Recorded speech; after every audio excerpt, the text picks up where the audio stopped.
Hey guys, welcome to Thrive Bites, the official podcast of Dr. Colin Zhu, aka the Chef Doc. On every episode, I talk with health and wellness experts from all over the world, such as doctors, chefs, dietitians, coaches, and many more. And I sit down with them and have casual conversations about plant-based lifestyle, how to elevate our emotional resilience, and what it really means to thrive. And I bring all of this to you. So let's get to this week's episode.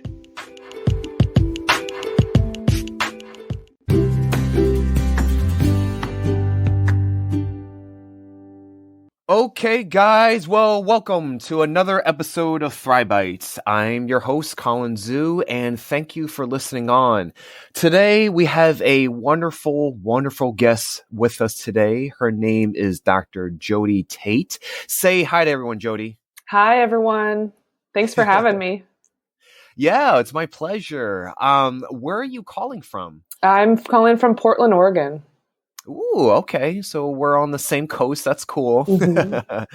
I love Portland. I think it was like a couple years back, I did a local race, and it was a race. I think it was like a 5K where you hop around in different bars. So it was almost like a bar-a-thon. So Portland's a lovely city. It is. So for those of you who do not know who Dr. Jody Tate is, she is a pulmonary and critical care specialist, and she also has extra training in sleep medicine. And she uses the platforms of IG and Twitter to talk about education and information about bettering your sleep and general medicine. And she's also a wife and a mother of two. So we're really excited for her to be here on the show. So my first question to you is, I love hearing about people's stories and how they got from point A to point B. And I'd love for you to kind of take us back, what got you into this life path? It seems like, you got 3 specialties under your belt, but, I want to know the story, behind all that. So can you take us through that? Yeah, absolutely. My interest in medicine started when I was younger. And I kind of had 2 big health occurrences that happened that, looking back, I realized drove me into medicine and also, in a way, helped me pick my specialties. One of the events is I had a basketball injury in high school. So I love sports. I love team sports. I love being part of a team. It was a huge part of my identity growing up. And then senior year, preseason game, I'm captain of the basketball team, and just a fluke accident, I ended up breaking my foot. And you're on crutches for like maybe 2 months, and then I was told, okay, it should be better, go back to playing. And but every time I took a step, it hurt. I went to see my doctor, and they said, well, it'll get better, just give it time. And I gave it time. Always hurt when I stepped on it. But I mean, I was dedicated. I was going to play basketball whether it hurt or not. So I got back on the court, but I really could never play at the degree that I was able to before. It was always painful. And I started to kind of run a little lopsided, trying to not put as much weight on the foot that hurt. And that went on for a few years. And I finally found a sports medicine doctor. And I said, look, I have pain every time I step on my foot. I've been told that this should be okay by now. But I'm just wondering if there's anything you can do to help me. And, he examined me, did x-rays, and he said, oh, well, your foot's still broken. It never actually healed. Apparently the fracture I had broke into the joint, and the joint fluid just prevented the healing process. So I ended up having surgery, and the pain is gone. But it took me years to get that, and really quite a life-changing thing. I sort of had to change my identity. I mean, all I did was play basketball and go to school. And when I met him, and he acknowledged, yeah, you have pain. Let me figure out what's going on. And luckily for me, he was able to find something to fix. and took away the pain. It just, for me, I said, that's what I want to do. I want to be able to have that knowledge to do that for somebody and help somebody when they're in some sort of bad way and they need help, they need someone to listen to, they need someone to try to fix things. I want to be able to do that. So that was in college. And so I decided, okay, I'm going to go to medical school. And then, so that was a very conscious awareness that this is what's driving me into medicine. I had another event that happened in my childhood that I didn't realize was driving me into medicine until I was much older, wiser, and able to reflect. But those are the best moments. I know, right? Like looking back, this is what I'm doing. This is the reason why. Exactly. So when I was young, when I was 8, my mom died. She was 39 years old. She had breast cancer. Huge life-changing event for my family. I look back and I realize that some of my drive to do medicine, and probably in particular critical care medicine, is that I want to have that knowledge. I want to try to be able to control the uncontrollable, probably. And in critical care medicine, you're taking care of patients that are actively dying, like they're in the process of dying. And your job is to see if you can try to save them. And I wanted to be able to do that. And I think it was later on in my medical career, somebody asked me, why do you want to do that? That sounds like really stressful. And I think it really was because I wanted to have that knowledge and I wanted to be able to try to save people that were dying. Right. Yeah. It's I mean, there's a lot of great points to what you talked about. It's for their general audience members that are listening in. It's we have a lot of different kinds of specialties, and depending on the specialty, there are certain groups of patients that come to us. Some of them are just walking around, just getting checkups, seeing your primary docs. And then you have some, patients that are, closer to death, you know what I'm saying? And your specialty is very interesting. And, it's a very challenging field where, you have to, weigh the pros and cons in terms of what intervention will help them at this moment. Or, you have to think about, okay, how much can I prolong this person's lifespan? Or, whether I want to do that or whether I want to, just keep optimizing their quality of life. You know what I'm saying? So there's a lot of things that you have to weigh in, and it's in a very, what's different between, your specialty and others is that we have more time. Like for you have in a very limited amount of time to kind of figure out, what to do next. And so it's not an easy, job. So I definitely applaud you for, being in a field and, being, doing what you're doing. Thank you. Thank you. And it is a really good balance. Like you were saying, you have to figure out first, what are the options, what you can do to help this person? And if they would actually want you to do those things to them. Right. Yeah, exactly.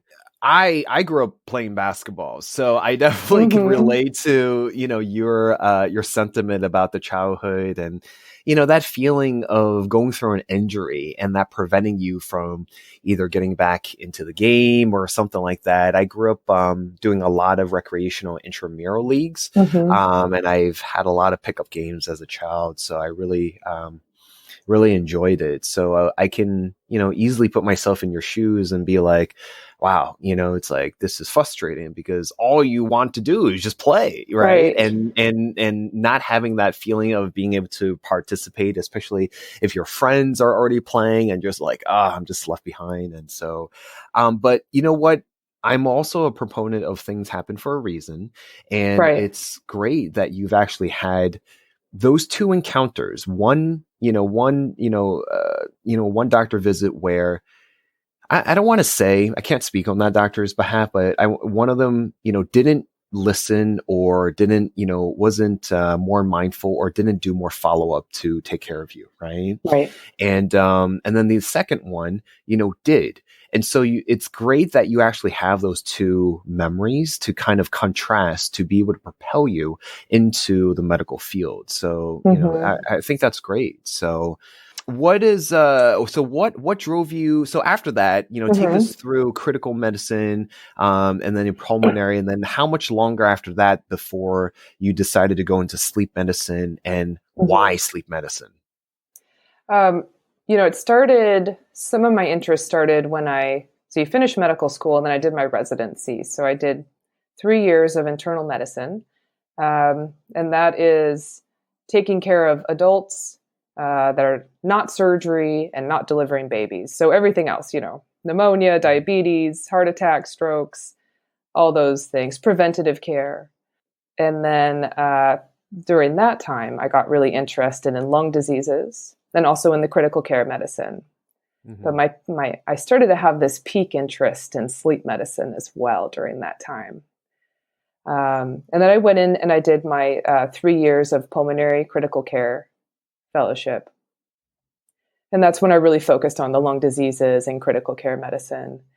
And my desire to learn more about sleep just even heightened during that time, because when you're taking care of people in the hospital or in the intensive care unit that are really sick, I started to see a pattern. I started to see a lot of patients that come in and they have a massive heart attack or they have a massive stroke. And you start talking to them or talking to their family to try to figure out, why did they have this stroke? What are the risk factors that they have? And time again, I kept meeting people who are having these catastrophic illnesses who sounded like they've had severe sleep apnea for a decade, untreated. And I got to the point where I just said, I want to meet this person 15 years ago so that I can get their sleep apnea treated and hopefully prevent this from happening to them now. Because, by the point you're having your massive MI, we do everything we can to support you and hope that your heart heals. But I just, I wanted to do that preventative part to prevent them from getting there. And so that's what really got me interested in sleep medicine. And in my pulmonary fellowship, when you learn about, how the lungs work and how people breathe, I wanted to know more about what happens when you breathe how do you breathe at night, and what happens when that goes wrong. So it was both those two things that I decided to go on and do an extra year of sleep medicine fellowship. There's so many points. It's not commonly talked about, right? And it's such a core to such a foundational core of just healthy, living, right? And wellness. Right. Time and time again, and you could probably add to this as well, is that we don't get enough nutritional.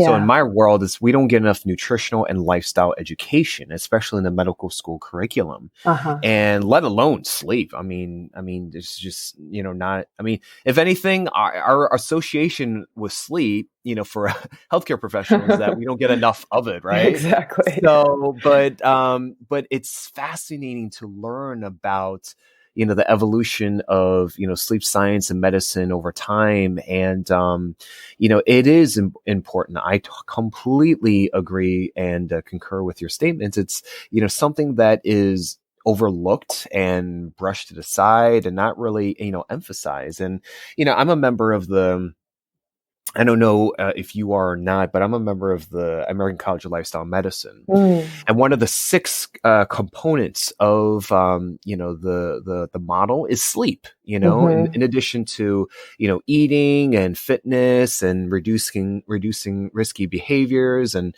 sleep is a main component. but it's not really talked about, and I Right. don't, we need to talk more, about it. So, hey guys, we're going to be taking a short break, but don't go anywhere. We'll be right back.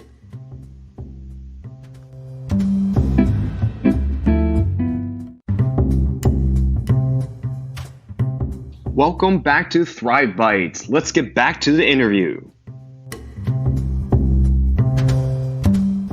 So my question is to you is, let's start from the beginning. Can you share with us, some basics, sleep 101, about sleep? Like how many hours are we supposed to get? And just kind of take us through a little bit. Sure. Yeah. So most people, adults, they say you should get between 7 to 9 hours of sleep. I prefer people do 8 to 9 hours, but it's true. There's some people that feel very refreshed with 7. Now, when I say 8 to 9 hours, 7 to 9 hours of sleep, that's actual sleep. Most people, maybe it takes 15, 20 minutes to fall asleep once you get into bed. You do your bedtime routine and it takes a little time before you fall asleep. So, the sleep doctor for the NBA, so he counsels NBA players on their sleep because it's obviously very important for athletes, in particular at that high level, to get enough sleep. So he says they absolutely have to have 9.5 hours of sleep opportunity time. So it doesn't mean going to bed at 10 if you have to get up at 5. I mean, that's 7 hours technically, but you're probably getting closer to 6.5. That's not good. So leaving a little extra time to allow yourself to get to sleep peacefully. Make sure you're getting that adequate sleep. It's so important. When you don't get enough sleep or you have a sleep disorder that's not giving you good quality sleep, it affects your entire body. I mean, it can affect your blood sugar, the health of your blood vessels, the way you think and store memories. It can affect whole body inflammation as well. Because when we go to sleep, that's when we're supposed to have this cleansing and restorative time where the body gets rid of inflammation and sort of repairs the things that went wrong during the day and get your body back to ready for the next day. And if you don't give yourself enough time or you have a medical problem causing poor sleep, your whole body is going to be affected by it. Yeah, and I mean, there's so much to talk about. I mean, what time is best to, to sleep? Is it preferable to? So for my my personal experience, how I work, I'm not a night owl. I would prefer going to sleep, around 10 or 11 and just waking up earlier.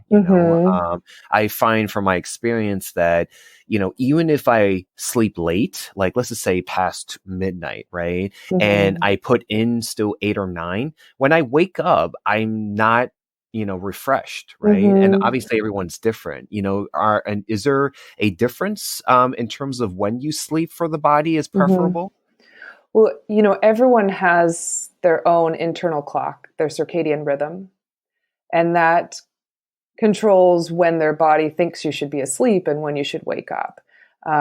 So for most people, it's supposed to be based on when it gets dark and the light dims, you start secreting a hormone called melatonin, which naturally helps you get to sleep. And then we're supposed to all wake up when the sun comes up because the sun gives feedback to our brain that tells us, okay, it's wake time, and we start secreting wake up hormones. So I'd say most people are kind of set around that time. They go to bed around 9 or 10 and wake up around 8 hours later or so. But there's some people that have kind of that night owl characteristic you were talking about. And some people have more of the early morning characteristic. So the night owl is called a delayed sleep phase. So there are people that their body's natural time that they want to be sleeping and when they want to wake up and what feels best for them is maybe they go to sleep at 2 a.m. and if they can sleep till 10 and wake up, they're going to feel great. But if they're in, high school, or they have a job where they have to get up at 6, they're going to be going to bed at 2 and waking up at 6 and feeling miserable. Oftentimes those people try to go to sleep at 10 o'clock at night to try to get enough sleep, but they just lay in their beds because their body's not ready to sleep. Yeah, I mean, I would say, I totally agree with you. Before the advent of the light bulb, we would follow, the sun and follow, dusk, dawn, vice versa, things like that. And then the body, like you said, naturally, starts a sleep cycle with the beginnings of secreting, melatonin. And after the light bulb, after industrialization and that era, it's like we go to sleep later and later and later. Now, over the past, the internet came out around 95, social media, probably like the 2000s. Yeah. And everyone is on a smart device, like a phone, tablet, iPad, TV, like the list goes on, right? And now you have virtual reality now. So it's like, just it never worse. stops. Yeah, it never stops. And so the thing is that, you could probably speak more about this. When I counsel patients about sleep, it's, obviously your sleep hygiene of keeping it dark, keeping the room, temperature, and you can, probably, help, to correct me if I'm wrong, like keeping it dark, keeping the room relatively cool, having the bedroom only meant for, sleep and sex, and cutting out distractions, especially the smartphones, because it gives off a certain wavelength that messes up that sleep cycle, right? Yes, absolutely. I think that insomnia it's becoming more and more common because of the electronics that we have in our life.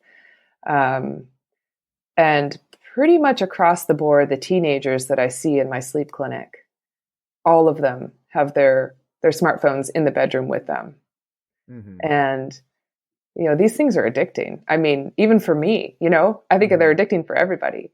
I mean, they'll admit, yes, I check it, I check it every once in a while throughout the night. I mean, they're on it a lot during the night, and it emits blue light, like you were talking about. And blue light, our brains think is sun. And so it secretes wake hormones, and it makes it so hard to sleep and so hard to get to sleep. So really, our phones should not be in our bedroom. If you have to have it for, emergency or something like that, it really needs to be in a place where you can't reach it easily from your bed. Like put it in a drawer or something so that it's not easily accessible, because they're very addictive. And once you get on, let me just see what time it is, or let me check if I got that email. 45 minutes later, and you're on Facebook and you're like, what am I doing? And kids, it's harder for them to control it than us. It's even worse. I mean, I was born in the early 80s. So I know full well what life was like, like I grew up with a landline, you know what I'm saying? So it's, the current generation is just, I worry, and I don't have kids yet, but, I just worry about what life is like, because it's not just sleep, right? It's also about social interactions, and, everyone's more isolated, and, things like that, let alone sleep. But I totally agree with you. It's like, we are so addicted to it. It hits the same, brain centers, getting that dopamine hit, and very addicting. And, what are some like tips that you give to, do you feel commonly now like that is like the number one reason why people don't go to sleep? Obviously everyone's an individual basis, but right. Like, I'd say it's a pretty big one. And there was also an interesting study that came out maybe a year or so ago. So they looked at two different groups of people, and neither of them had insomnia. So they both groups can go to sleep really easily. But one of the groups, they had looking at their iPhones, like playing a little game or something on it. Even if it's something mindless like solitaire, playing a little game on their iPhone. And the other group didn't. They just went to sleep. the group that did use their iPhone had significantly less refreshing sleep, and they had more fatigue during the day. And they both groups slept the same amount of time. So I think there's something with these games that activates our brains and our minds so that it's not really able to shut down when we go to sleep completely. You still have something going on so that you don't get the restorative sleep that you need. And I thought that was fascinating because I think we always think about, well, these phones cause insomnia, but I think they do so much more that we're just starting to realize. Yeah. I would say a couple of things. Like, one, you're still having that wavelength hit, right? That light hit. And then two is like you're even though it's mindless, you're still engaging on some level. Whereas, when you're supposed to sleep, your systems are, operating at a very, kind of like a basal level, kind of like a low level is supposed to shut down. Like your body is, shutting down to sleep, And I say the same thing with eating. I tell people, not just to prevent heartburn, but it's kind of like, you need to not eat or do any crazy physical activity, right before bed, because your body's trying to shut itself off to rest. You know what I'm saying? So, so it's a huge thing. Are there share with us differences in terms of how sleep is for a teenager, an older, a young adult, and adult and elderly populations? Does sleep kind of peak in a certain way? Is it naturally supposed to get less and less? Yeah, we kids and teenagers need way more sleep than we do as an adult, and oftentimes I think that is overlooked. A lot of kids are going to bed at the same time as their parents, which isn't what we should be doing. Even teenagers, you think like 16, 17-year-olds, they actually need 9 to 10 hours of sleep. A lot of them aren't getting it because of they have to get up so early for school, and their days are so filled with music practice and homework and sports that they're not getting enough sleep, which is why there's been this big push to get later start times for high school. And interestingly, it's been shown to reduce the amount of car accidents when they make that change. So yeah, definitely teenagers need more sleep. Teenagers are more likely, about 15% of them are going to have that delayed sleep phase, circadian rhythm disorder that I talked about, where their natural rhythm is that they want to go to sleep at 2 in the morning, or sometimes even like 5 in the morning, which does not work if you're in high school. And then they'll sleep in super late on the weekends because that's their normal pattern. Their normal body's telling them this is when I want to be asleep. But that is fixable.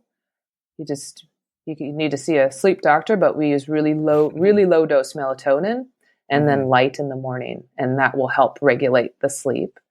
So that's most common in teenagers. In older adults, sleep does tend to get more difficult, and that tends to be because of other medical problems like arthritis, pain, waking you at night, maybe having to use the bathroom more at night. And the older elderly population tend to have the opposite of teenagers, where about 15% of them will have what's called advanced sleep phase. So they want to go to bed at like 7 or maybe 8 o'clock, and they'll wake up at like 3 in the morning.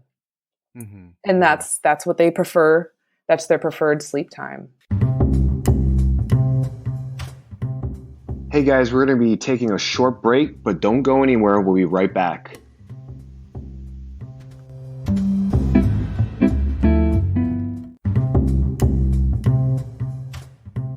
Welcome back to Thrive Bites. Let's get back to the interview.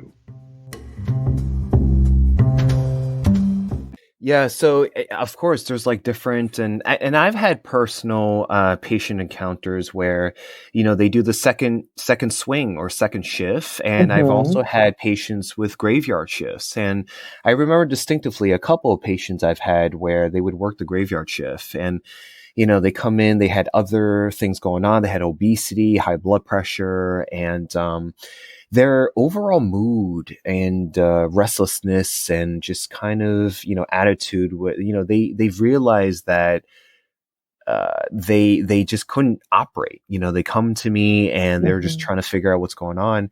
And when you go through, their risk factors and trying to say, besides just, it's not as simple as like, okay, lose some weight, which will help, right? Yeah. Let's reduce your blood pressure, which will help.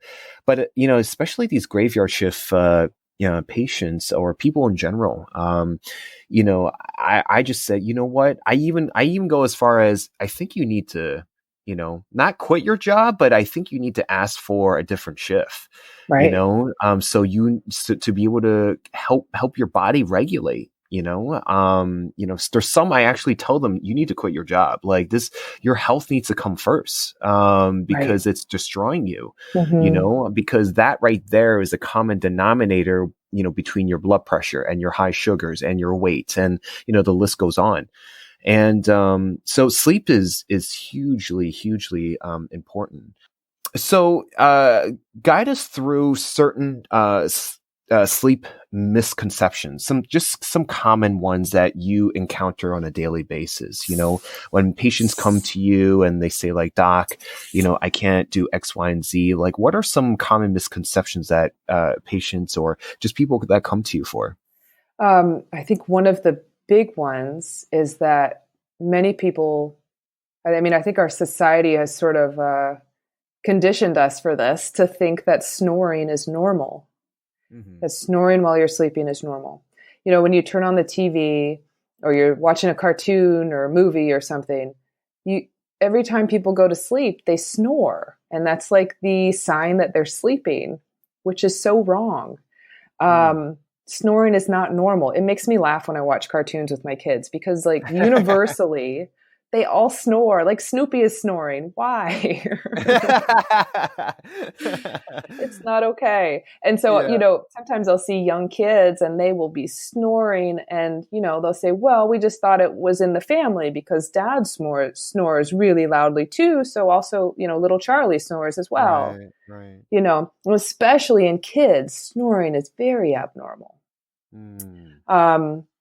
Because snoring is like when we're awake, we don't breathe loudly. We breathe quiet for the most part when you're just sitting there, not exerting yourself.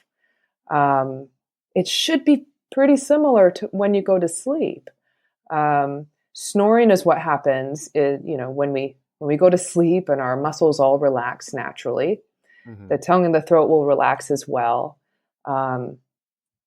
And if the air you're breathing in is having any sort of trouble or narrowing, getting down into your lungs, that's when snoring will happen. It kind of makes the tissues vibrate and makes the snoring noise.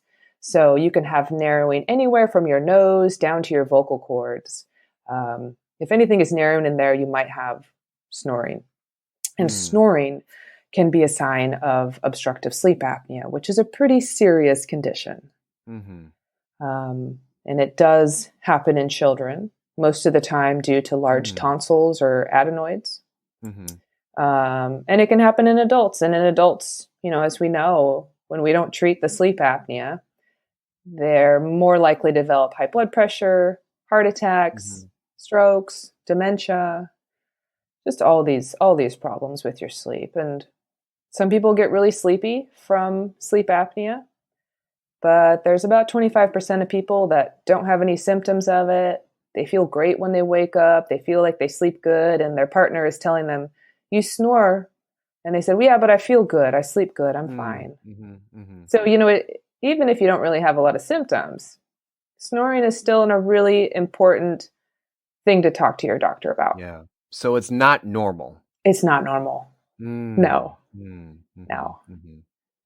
Yeah. Yeah. I think that's a big one because I think that is a very common thing that people think is normal is snoring. And, it's not, like you said, and, definitely, check with your healthcare provider.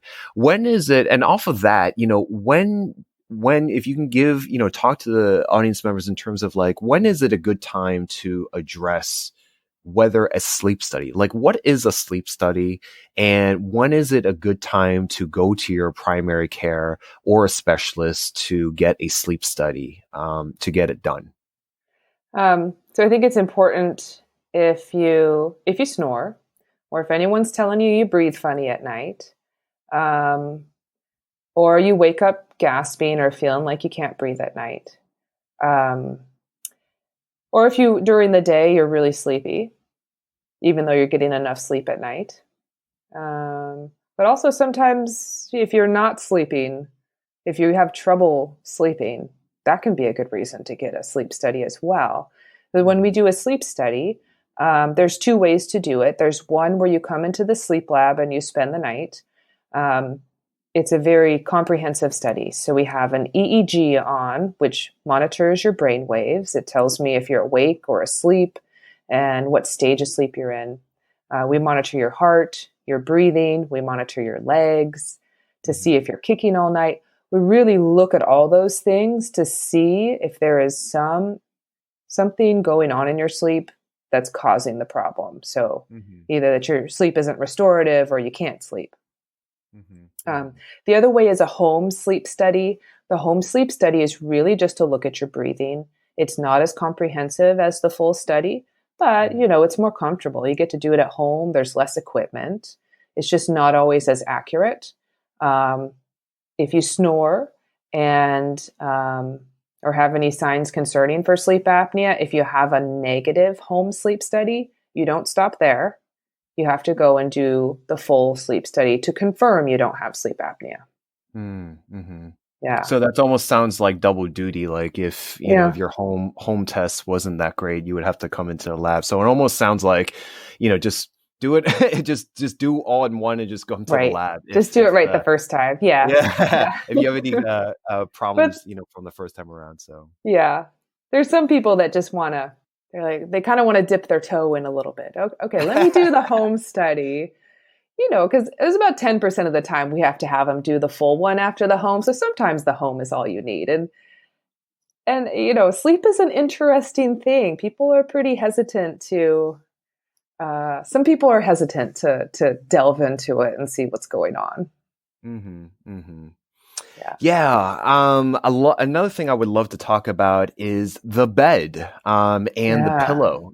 For me, I prefer, firm, not like rock solid, but semi-firm, bed and also the pillow. We essentially sleep like a third of our lives, I tell my patients. And it's important to invest in a very, very good, mattress and pillow.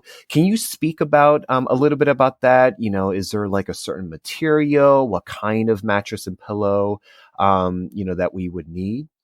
Yeah, I think it's really, it's very individual. So it kind of depends if you like to sleep on your stomach or your back or your side. You kind of need different levels of support, both from your mattress and from your pillow.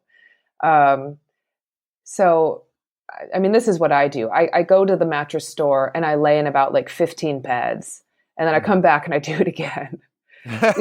Keep trying. Do you really, this is really what's going to work for me. And like you said, you want to have a bedroom that is on the cooler side. So sometimes the foam, if you put like a foam type of mattress on top, it can sort of trap in a lot of heat and be a little hotter. So trying to find materials that don't trap a lot of heat is helpful too. Yeah. In terms of the pillow, I don't know if you have something to say about it, but I get one of those like those cervical pillows where it supports, the natural curvature in our necks. And, sometimes I get patients that have a lot of neck pain, and literally, especially if they have no history of any trauma or injuries, I literally ask them, what kind of pillow are you sleeping on? And you'd be surprised on how easy of a remedy that is. And, I add to the point about, you know what, you're probably going to get better sleep after this. You know what I'm saying? Because, you know, we have a natural curvature your spine is not straight up and down. You know, you have that natural curvature in your neck and your low back or lumbars.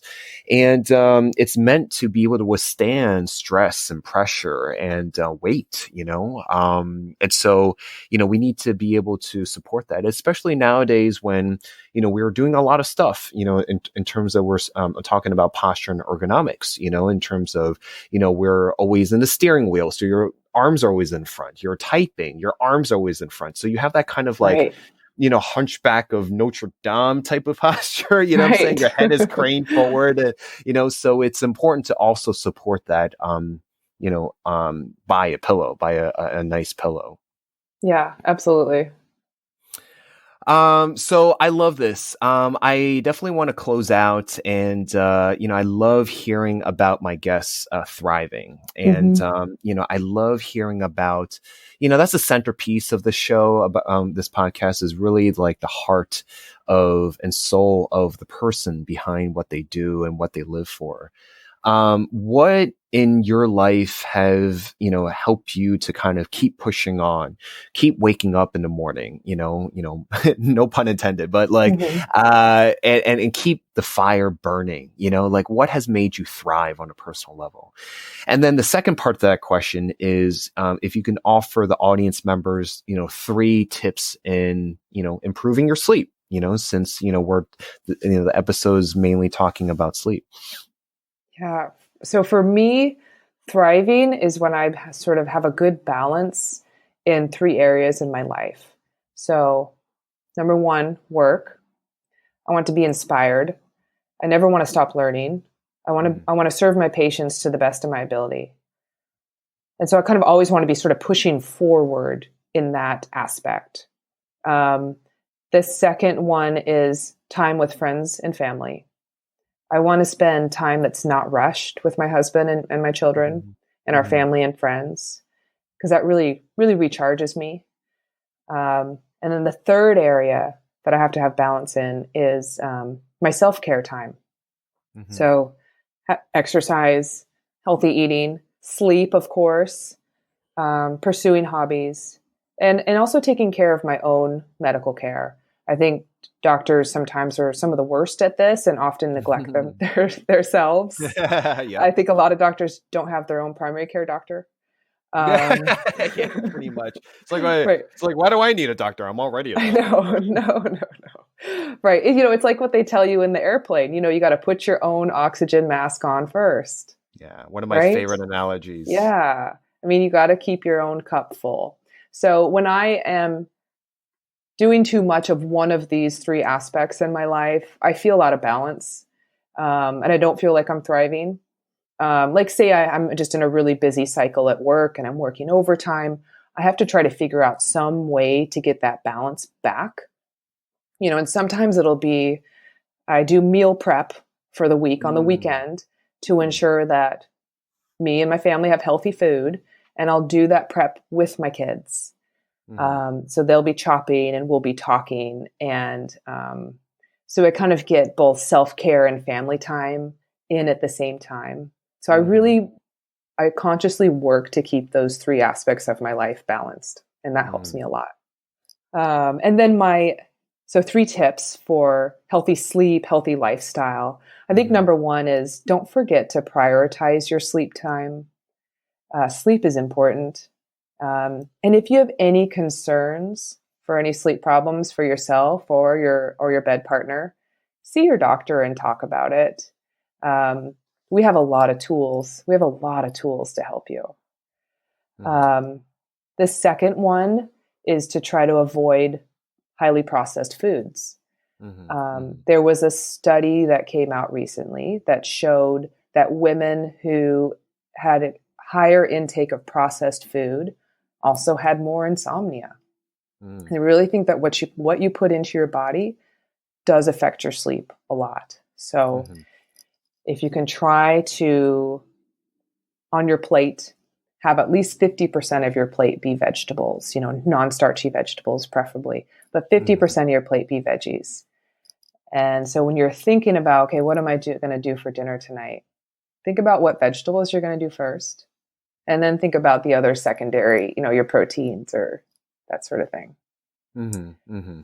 And then the last tip that I have is to practice mindfulness and really work to be present in the moment. It's important for your overall stress levels.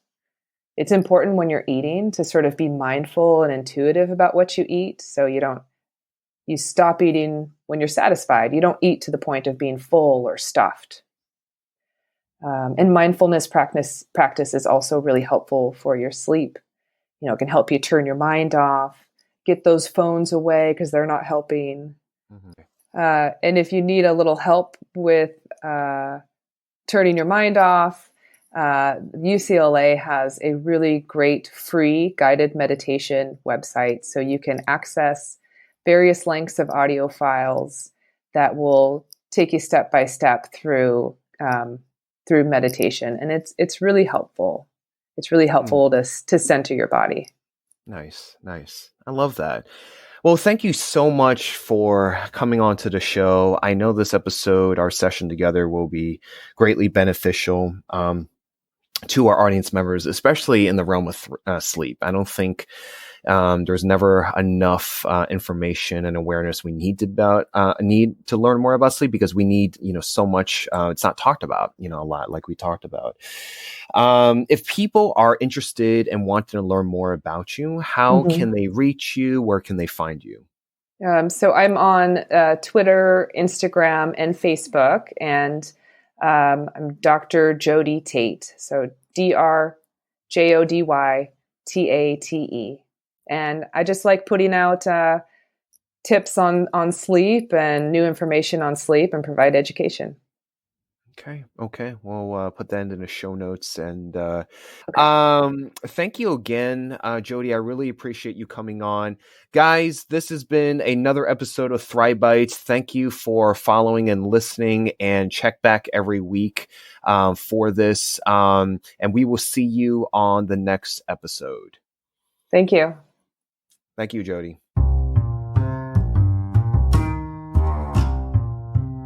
Hey guys, that was another episode of Thrive Bites. If you like that episode, please subscribe and follow for new episodes. And don't forget to rate us on Apple Podcasts.